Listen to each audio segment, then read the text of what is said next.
नमस्ते मित्रों, श्रीमद् भागवत गीता जीने की राह अध्याय 12 श्लोक नंबर 9, 10, 11 में आपका फिर से एक बार स्वागत है। अथ चित्तम समधा तुम न शक्नोषि मयि स्थिरम अभ्यास योगेन ततः माम इच्छ आप तुम धनंजय। हे अर्जुन, हे धनंजय, यदि तुम अपने चित्त को अविचल भाव से मुझ पर स्थिर नहीं कर सकते तो तुम भक्ति योग के विधानों का पालन करो। इस प्रकार तुम मुझे प्राप्त करने की चाह उत्पन्न करो। भगवान कृष्ण अर्जुन के माध्यम से हम लोगों को समझा रहे हैं जो भक्ति योग के विभिन्न प्रकार के विधि विधान होते हैं, जैसे कि मंदिर में जाना, हरे कृष्ण का कीर्तन करना, अर्चा विग्रह पर चढ़ाने के लिए फूल चुनना, अर्चा विग्रह पर भोग चढ़ाना, भोजन बनाना, प्रसाद ग्रहण करना तथा मनुष्य को शुद्ध भक्तों से नियमित रूप से भगवत गीता तथा श्रीमद् भागवत सुनना चाहिए। इस अभ्यास से कोई भी ईश्वर प्रेम के स्तर तक उठ सकता है और तब भगवत धाम तक उसका पहुंचना ध्रुव है।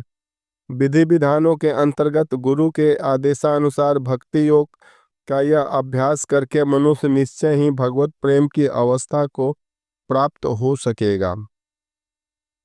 अभ्यासे अपि असमर्थ असि मत कर्म परम भव मत अर्थम अपि कर्माणि कुर्वन् सिद्धिम अवाप अस्यसि। यदि तुम भक्ति योग के विधि विधानों का भी अभ्यास नहीं कर सकते तो मेरे लिए कर्म करने का प्रयत्न करो, क्योंकि मेरे लिए कर्म करने से तुम पूर्ण अवस्था सिद्धि को प्राप्त हो सकोगे।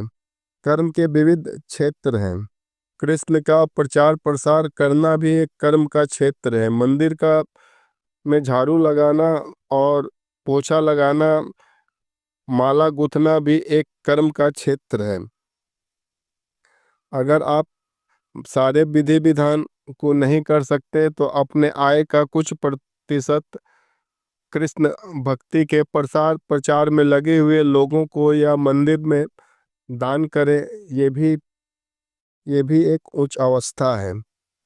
अत एतत् अपि असक्ता असि कर्तुम मत योगम आश्रिता सर्व कर्म फल त्यागम तत्कुरु यत आत्मवान। किंतु यदि तुम मेरे इस भावनामृत में कर्म करने में असमर्थ हो तो तुम अपने कर्म के समस्त फलों को त्याग कर कर्म करने का तथा आत्मस्थित होने का प्रयत्न करो। मिलते हैं मित्रों कल फिर 12, 13, 14 के